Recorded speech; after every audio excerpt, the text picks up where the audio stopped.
RDC est une et indivisible. Et la population répondante, c'est qu'il faut tout arrêter pour faire face à cette situation.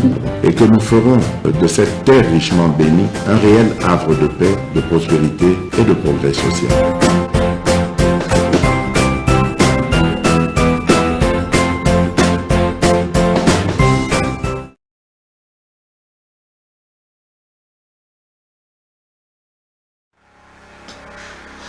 Semaine Bambi, merci. Tozali Nesengo, il y a la deuxième émission ya Mokolo ya Lelo, Kobeta na bino du solo ya Mboka, et c'est là que toujours plaisir ya Kobeta du solo ya Mboka na Baimboka parce que Bangonde baza concerné, merci.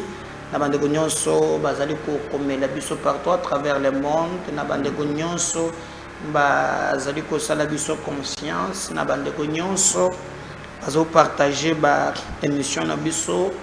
Bande nyonso bazali ko liker nos émissions. Merci beaucoup. Na nyonso bozo sala pona biso. Merci vraiment. Biso pe toko lembate toko beta toujours le solo ya Congo parce que Congo est le seul pays que Dieu nous a donné. Tozali na bato mingi. La plupart balingi biloko ya Congo. Balingi mabele ya Congo te. Balingi ba minéraux ya Congo. Mais jamais balingi et peuple congolais. C'est regrettable que maye batouana bazou salat et zalo copé sabiso motema passe. J'ai toujours posé cette question que parfois ngana zoka toujours réponse tête. Un pays riche, extrêmement d'ailleurs riche, bato le poto babengango scandale géologique. Mais ce pays, la population, pauvreté extrême. Des fois, ils ont la bateau. Nous avons la blesse, on est là où?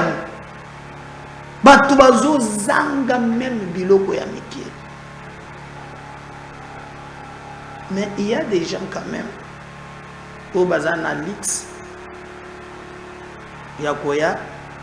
Raconter des histoires, ça fait très mal.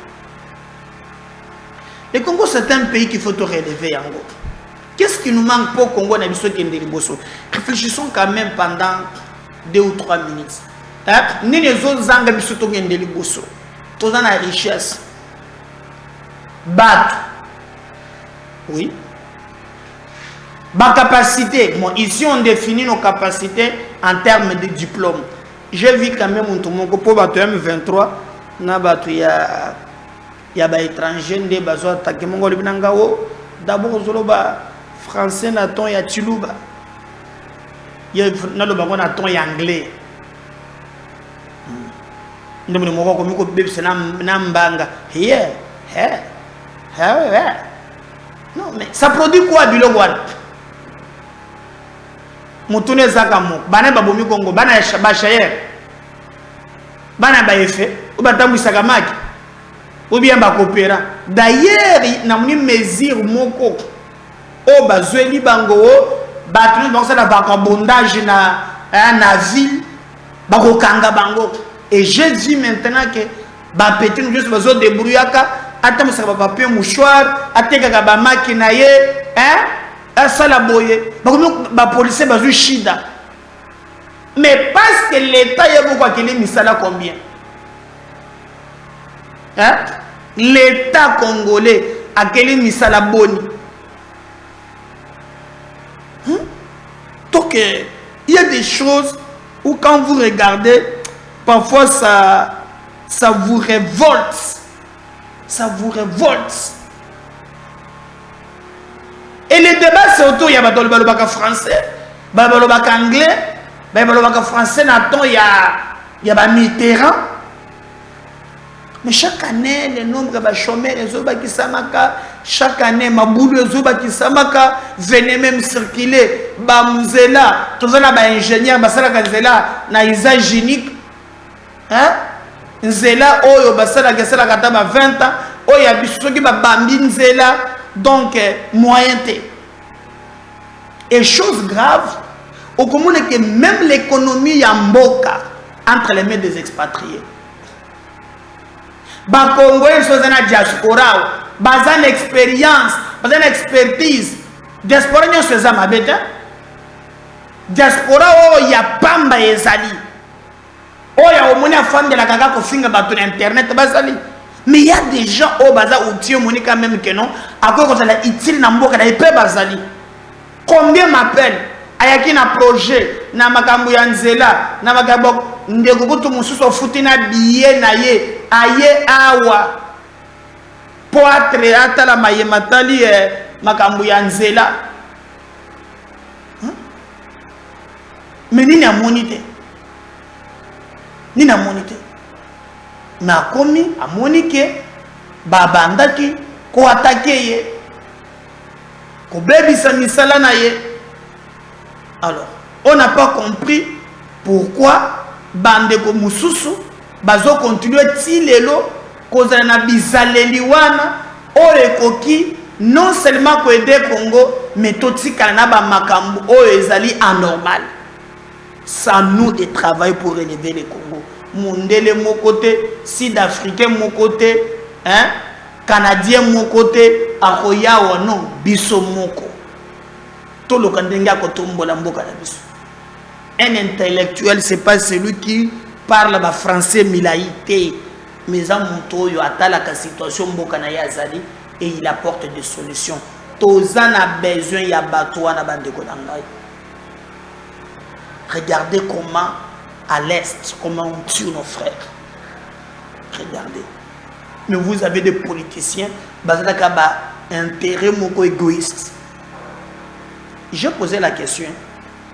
Maintenant que Batunyonso, Bakomiko Kende, et pas ya Ndeto n'est pas fatigué. Tomoni même informateur, Matata Mponyo Mapon. Yewana consulté. Au cours sous Tokaboina qui dit Bapan à côté du gouvernement. Bougangalonzo, Bouga Ekolala. Hein? Si vous avez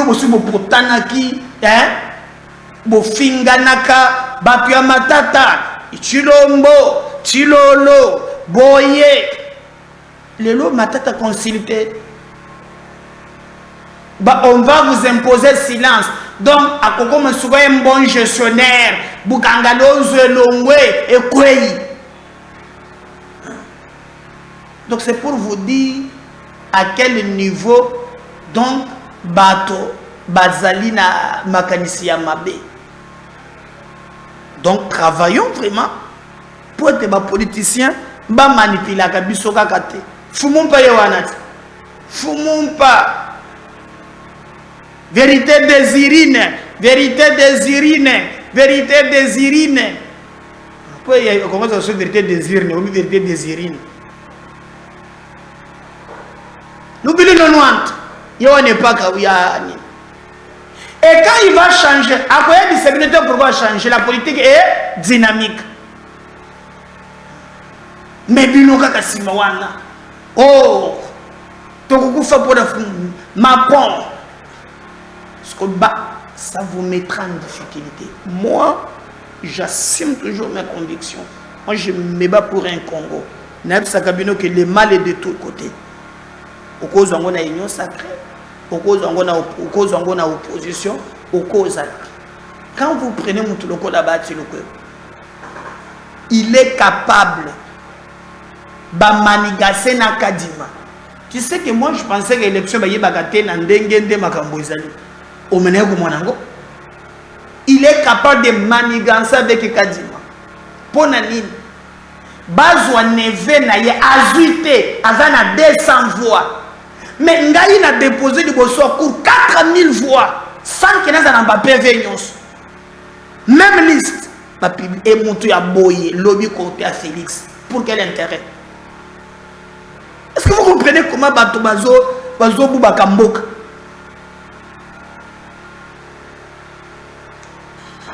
Et la plupart des bateaux ont réfléchi à répéter. Parce que la Macamoron dengue bani. Tobonde la Congo. Congo et les Guignos. Congo et les Guignos. Le bilan de Nantes. Francis Kalombo a commis qu'on pèse sa couleur. On a maman. Solution. N'absaki binoke. Ma pona mieleki et révélé ma kambo mingi. Dans le sens que batebele basatanda quitté mais les élections et là qui subiso tendance selon les informations kaka nde bat atie baneve bananka sinaye na banini ndenge pe il paraît babanda ki ko benga ba chef ya ba regroupement nyos allo neti ngai souci allo lukunga olobi ndenge nini kataye chabati basim alo bandu ko benga pe presque ba président ba regroupement nyos neti awa na muamba to chana na moni pe bazalo bakoto e Christelle Vuanga o nani mamoyo Ariette wam wo wake ko tieso ki ba mbongo siko bazala ba preuve na yebite mais non na ba réseaux sociaux o ake ko teka 200 000 o bakata Christelle Vuanga et c'est vrai place ba pesa la ki mbongo na moni to yebite mais Francis Kalombo abimi akobe ko sengela Augustin Kabuya prématuré pararara bilu nonwanza pona ye Augustin Kabuya et l'IDPS mérite la primature. Oui. Ah oui, Francis Kalombo solution. Hein? Mais les gens qui viennent na mona kitango batu bazo finga kangaya wa batu bazo lo baka no bota la calme bala terre makamwe ngaza na longueur d'avance bo jija kangai na suite ya ba événement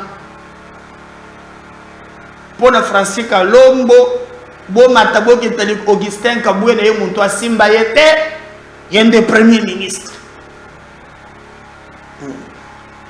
bato soba lobi Kabuya aleka premier ministre.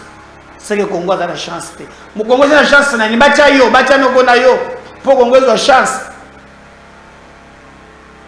Et Francis Kalombo à lobby, c'est Augustin Kabuya comme un secrétaire. Togolo baké, Ezanin. Eza suite logique non? Pour y tango Jakindala à Longwe avant Longwa. Alobaki ko kende na makofi akanyela ki Kalombo te akanyela ki mwando simba alata lek memi loka batayi ko ndo fwa beta ka mwando simba mwando pe souple ni we moya ko soki chasa ça papa omoni ba nyema nyoso zo mwana wo ba na segena ngweza na zando batetiti licence ta mine bozo banga nini tant qu'un bototoli chino mai alali na se bakati ba masiki depuis que kanenya kanela yeke no yoko sura vraiment na nzoto un peu moins donc akata mbono na kishasa ya kalisusu te mais baza tellement na ba problème na bango l'interne que moyen mutokota ezate. Alors, bon, on a qui dernièrement,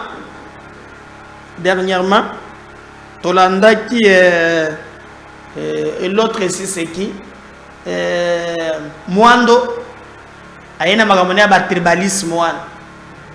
Oh boyena boye, bakatange, bakasayen. Comme si on dit là, rappelle ça bakatange. Avec un groupe là, on rappelle ça comme tout est. Alors, après, toyo komo na makambo échanger évoluer et comme sikoyo makambo yaba groupe moko ebimi kaka na parti na bango balobi en tout cas baza d'accord te ndenge bakumbi makambo bango bazolongwa na ba parti wana bazokende maintenant ko soutenir Félix Tshisekedi toujours bakatombiste bokolanda bambo dizawati tolongo wana moko pe abimi bras droit ya Salomon yepa lobi non ngande nazomonela wa makambo za flou nazo démissionner na ngai natika na ngaba ba biloko yo ngana loka moyen ya kobenda nzela na makambo na ngai. Il avait aussi démissionné. Donc il y a des choses ezo salima mukolo na mukolo o ezo fongola biso miso ezo tia biso pote to yeba nini en réalité ezali koleka na mboka na biso. Mais comme on a lobaki na introduction ba politicien eza nango bongo koboma na yo nzoto te ukotikala na balabala lelo bukangalozo matata kokoma musantu bakonyika ye na robe ya pembe banyoso zeba ne kokweya et kokweya. Donc ce sont des choses où les autres comme biso, mais des fois biso toza distrait. Moi je sais que hier moko boye bakotisela ka Francis Kalombo Diabo balobi wo ndenga zawa nazaka sayen ata bosali ndenge mutu apesa ka Félix ba information. Ah moko eza compliqué. Ça faut pas le bureau. Je fais ça 300 francs. Je vais monter à 400 $. C'est 300 francs, 400 $, na lelo. Combien de mbas? Pas précisé. Ils ont placé à ma baie. Bondo qui se voit, ils ont comment? Ah, Congo, tout ça là, donc il y a des choses vraiment où c'est ngeli tout. Maintenant, on a le bien. Il y a un peu de ça, on a un poste comme on fait ça. Pour tout le monde qui va au poste. Hein? On fait ça combien de bateaux poste? Na zomo na koma bato ba déclaration ko zala ya ba nous et ko zala mingi.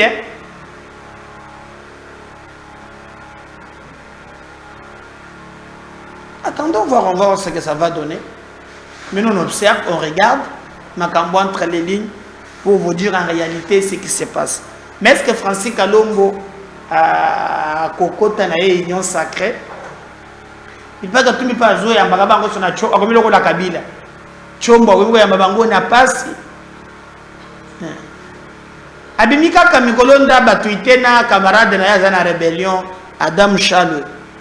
Oyo azana Nanga. A Twitter, le bureau a changé la constitution. Et pour na yango ya zomona makambuza clarté. Ba professeur wana ba professeur ya Sony. Malobi ah bon. Bandone ya ba sur na téléphone té. À part kamitatu po kamitatu montokomela ga tweet. Wana mwasa inséparable. Mais le reste vraiment j'ai tengami bazali penza ko se retrouver ata mukete na likambo wana ezali vraiment likambo ya passe bango pe bamona ndenge bazali ko trouver une situation compliquée. Mais comme moko na mboko zaka na jenaye akoluka na kusuka motema wana nde Francis Kalombo solution akokende siko ndenge nini bon asalaka makambo ndioli alobaki na mboko tozo bakabiliste dire pire tongo moko komiti sekediste dire pire plus que Mamart abukana na yete déjà nda sa bangi boye atie moi diplomatie mais afungwa makaka libela. Et Zamboga bi changer quand on bien mon chef na yake union sacrée abimi a commis opposition nina to la kieli kam Moto azate Matata azalaki awa on veut vraiment m'écarter de la course. Katumbi a dit Moussuniza au Goliath. Mbogoyo. Agena Katumbi. Basilisi pa ndenge ya chobo yo na zone. Et pas Tshisekedi, consultation. Et pas il y a informateur. Bon, sur le ne pas. Maintenant, pour le gouvernement. Bougangalos, Tobo, Sani dans les oubliettes. Et c'est ça, beauté à Elengi Nabiso, Rutozaliko, Mona Mikolo, Namboka Nabiso. Alors, Francis Kalombo, solution, Ndebo Mesana Kobengaye, a salué sorti Moko, à vous maintenant d'apprécier. Narobi, hein? Binomo Kobo, Ndebo Lobakabo, Tangango entre les lignes. Ezan Dengeni. Isa ya Bilu Nonouante. Isa ya normal. Hein? Qu'est-ce qui se passe? Agogo Manangoti Nasuka a Naébité. Pourquoi Fumum Pépé? Bon, la Pépé, même Fumum Premier ministre, nous ancien Premier ministre, là, même Fumum. On a Moutuya, Azana Bamichene Mokoboui, et Vologolaïlaï, qui est stérilisé, Baperouana, Babozu Boziana, ah, t'as pas la Premier ministre. Sukoyepe, à Boukanite, à Kei, Français des autres Angate, tant que bah soyez la bimi à l'obakipe. Donc, c'est qu'il risque, il y a Kumba Bango, hein, en tout cas Zolamba, hein, mais Bango Bazoya Kolia. Bataille belé, on va se bousculer. Mais je sais aussi que après, au Tchad gouvernement en place, je sais que la plupart na Bango, Bagozonga peu opposition. Non, même na vie sayo. Na mon vie sayo. Mazala qui peut voir. Alors, ensuite, Francis Kalombo solution. On revient juste après. Oui bien, na bamboka mususu et quoi même pas pour se discuter. Aujourd'hui, nandege basali ba nomination na bango, c'est le parti numéro 1. En tant que parti numéro 1, il est tout à fait logique bazwa informateur a outa na parti wana et que le rôle yemta numéro 1 na parti wana azal et voir même le premier ministre fait ça la kakaye dans une logique, dans une démocratie. Ou bien Nalobi na Oboye, c'est lui qui est le numéro 1 de l'IDPS aujourd'hui. Tout le monde envoie dans la France, dans une démocratie. Lorsque quelqu'un est le parti numéro 1, et c'est lui qui dirige le parti numéro 1, et va gagner dans l'élection, ou bien à la nomination. Mais attends, mais pourquoi la nomination et l'élection? Pourquoi vous avez alors que oui, c'est normal, c'est des bonnes guerres, nous sommes en politique. Mais je pense que le fait que Bazoye Pékarapa numéro 1, a qu'il nous déniché majorité quelque part, et il serait aussi logique dans le baroté que pour n'abouer. Oui bien, n'abamboka mususu et quoi même pas pour se discuter. Aujourd'hui, nandege basali ba nomination na bango, c'est le parti numéro 1. En tant que parti numéro 1, il est tout à fait logique, bazwa informateur, a outa na parti wana, et que le rôle yemta numéro 1 na parti wana azal, et voir même le premier ministre fait ça la kakaye, dans une logique, dans une démocratie. Ou bien Nalobi na Oboye, c'est lui qui est le numéro 1 de l'IDPS aujourd'hui. Tout le monde envoie dans la France, dans une démocratie. Lorsque quelqu'un est le parti numéro 1, et c'est lui qui dirige le parti numéro 1, et va gagner dans l'élection, ou bien à la nomination. Mais attends, mais pourquoi la nomination et l'élection? Pourquoi vous avez alors que oui, c'est normal, c'est des bonnes guerres, nous sommes en politique. Mais je pense que le fait que Bazoye Pékarapa numéro 1, a qu'il nous déniché majorité quelque part, et il serait aussi logique dans le baroté que pour n'abouer. Oui bien, n'abamboka mususu et quoi même pas pour se discuter. Aujourd'hui, nandege basali ba nomination na bango, c'est le parti numéro 1. En tant que parti numéro 1, il est tout à fait logique, bazwa informateur, a outa na parti wana, et que le rôle yemta numéro 1 na parti wana azal, et voir même le premier ministre fait ça la kakaye, dans une logique, dans une démocratie. Ou bien Nalobi na Oboye, c'est lui qui est le numéro 1 de l'IDPS aujourd'hui. Tout le monde envoie dans la France, dans une démocratie.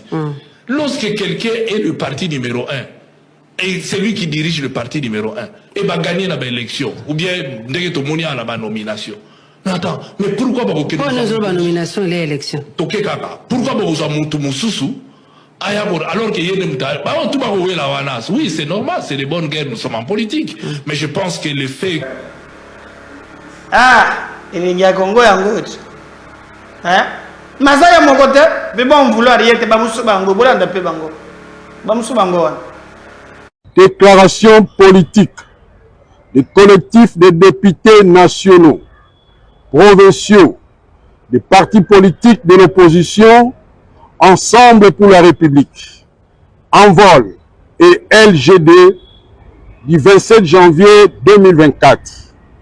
Nous, collectifs de candidats députés nationaux et provinciaux, des partis politiques de l'opposition, Ensemble pour la République, Envol et LGD, réunis ce samedi 27 janvier 2024 au centre Bondeko à Kinshasa pour faire l'évaluation du processus électoral du 20 décembre 2023. Après cette évaluation, nous, collectifs des députés nationaux et provinciaux de l'opposition, présentons nos sincères félicitations à son Excellence, Monsieur Félix Tshisekedi Tshilombo, président de la République démocratique du Congo, pour sa brillante réélection face au candidat président de la République de l'opposition, une opposition mal organisée, incapable de mobiliser les Congolais autour d'un seul candidat commun.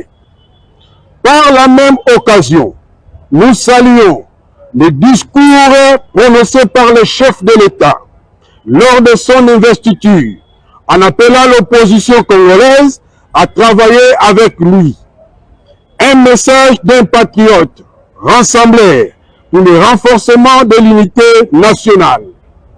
Concernés par l'appel du chef de l'État, nous, collectifs de députés nationaux et provinciaux de l'opposition, prenons notre engagement des patriotes congolais devant Dieu et la nation congolaise à adhérer à la vision politique du chef de l'État, à lui apportant notre soutien indéfectible dans toutes ses actions ainsi que dans son combat de défendre la souveraineté nationale face à Paul Kagame, le président rwandais reconnu comme étant l'agent causal de l'agression de la République démocratique du Congo et ses marionnettes congolais.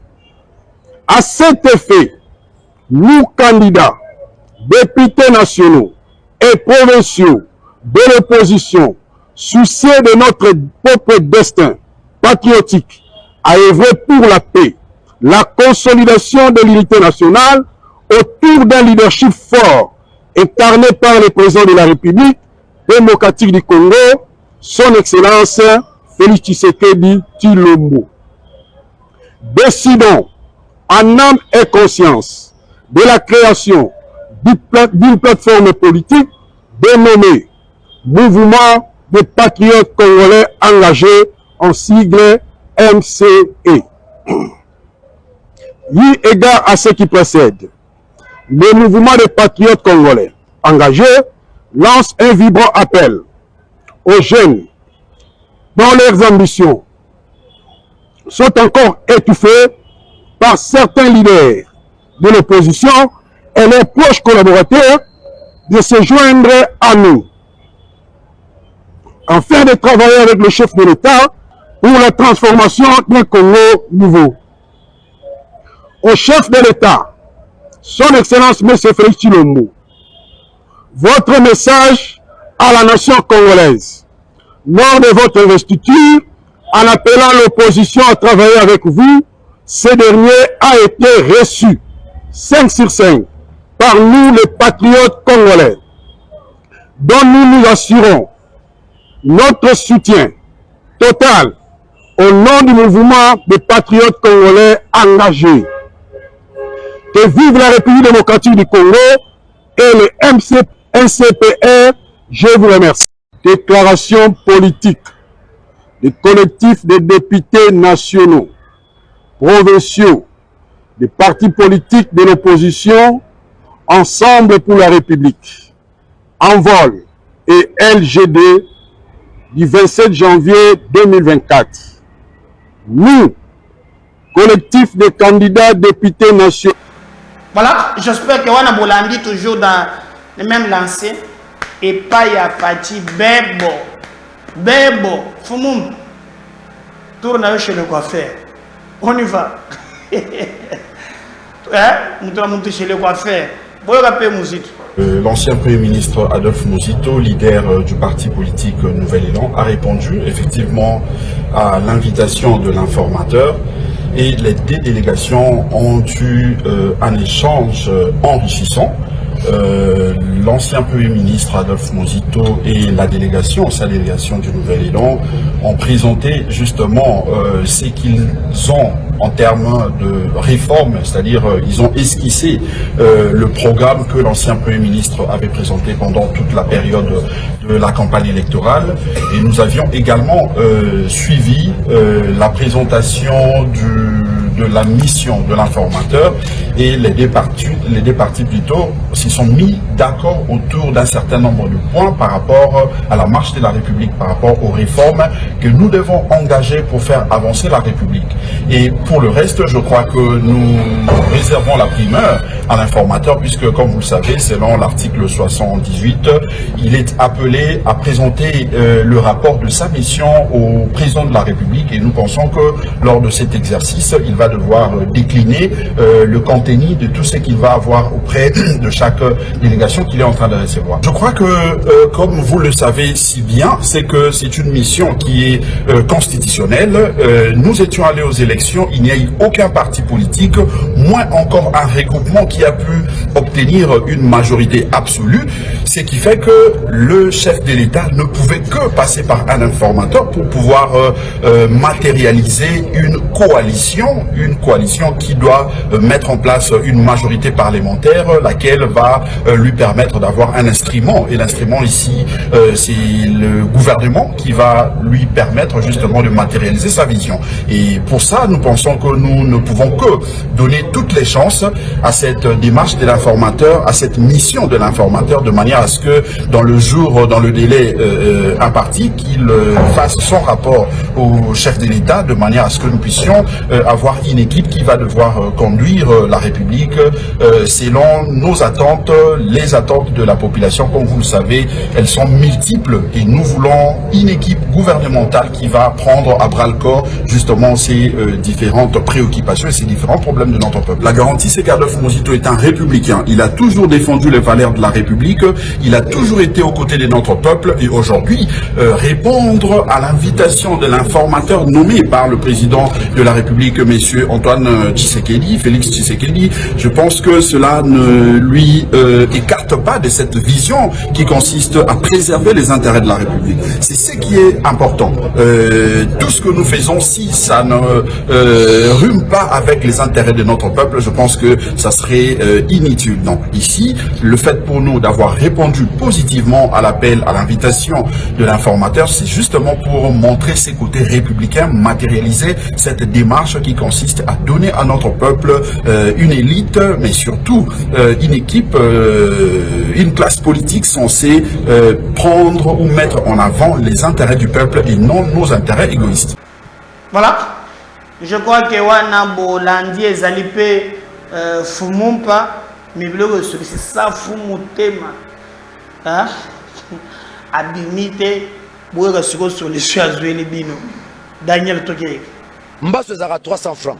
Son assomme là $400, monsieur. Et que Zoat à côté mon robot. Tous ok, Nabino, ce qu'on a métaphysique, métaphysika. Kindo qui a solo, y a jeté. Kindo qui a solo la carte bonzambe pena. Parce que Mbasso Zara 300 francs. Son assomme là $400, monsieur. Et que Zoat à côté mon robot. Tous ok, Nabino, ce qu'on a métaphysique, métaphysika. Kindo qui a solo, y a jeté. Kindo qui a solo la carte bonzambe pena. Parce que Mbasso Zara 300 francs. so na somela $400 monsieur et que zoa ta côté mon roboé tozo ke na bino ce qu'on a métaphysique métaphysika kindoki ya solo ya jeté kindoki ya solo na kata bonzambe pena voilà to wito métaphysika kindoki na bonzambe bogozo yango. Donc moi je pense que c'est quand il y a une élection, mais ça fait mal, hein. Les gens vont voter massivement, hein. Ils vont croire en Ngai, ils vont longoler Ngai, hein. Pour ne pas bâtir, neve y a battu le corps. Mais ce qui m'a étonné, même devant la cour, la CENI incapable de défendre le résultat. Oh, bah, pesa qui garçon on a neve ya battu. Justice en Zambie, la justice de Dieu, il y en a. Et nous croyons au juge. Suivez le procès. Je reviens juste après.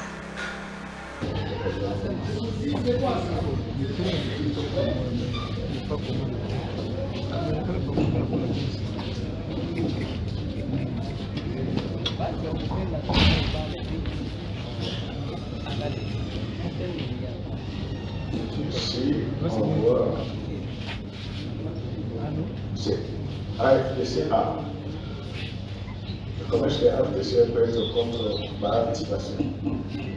C'est ça le débat. Ok. Maître, vous avez la parole pour la partie requérante. Merci de la parole, Monsieur le Président, Madame et Monsieur le membre de la Cour, Monsieur le procureur général. Je tiens à préciser qu'il ne s'agit pas de AFDCA. Il s'agit de M. Kankolomo Médard, qui a signé personnellement sa requête. Parce qu'il s'agit d'une contestation dans la même liste AFDCA. Et donc, M. Kankolomo Médard confirme le terme de sa requête, sollicite de la Cour de dire recevable de cette requête au motif que son droit de la défense, mais aussi sa liberté individuelle, ont été piétinés par le regroupement qui n'a pas voulu lui donner le mandat pour saisir la Cour. Ainsi, la Cour ne va pas se contredire parce que en 2007, dans son arrêt RC 024 du 21 mars 2007, la Cour avait déjà reçu dans l'affaire opposant M. Mukakoli Sanga Jacques à Mme Janine Mabunda la requête du précédent parce que privé du mandat de son parti politique. En faisant cela, la Cour va dire cette requête amplement fondée parce que M. Kankolomo Médard a obtenu le plus grand nombre de voix dans la liste AFDCA. Et que même quand on a confronté au sein du regroupement, c'est bien lui qui était largement en tête, mais que par surprise, la CENI s'est permis de proclamer celui qui avait moins de 300 voix. Vraiment. Et donc, la Cour va rectifier cette erreur matérielle commise par la CENI en proclamant M. Kankolomo élu sur la liste du regroupement AFDCA. Nous avons. Merci, maître. C'est M. Capot. Nous avons déjà laissé votre avocat parler parce que on présumait que c'était vous. Et si on doit encore vous accorder à vous la parole. N'oubliez pas de partager les liens de cette émission. Abonnez-vous massivement. Soutenez-nous. On a besoin de votre soutien. À tout à l'heure, un numéro Moussous. Bye.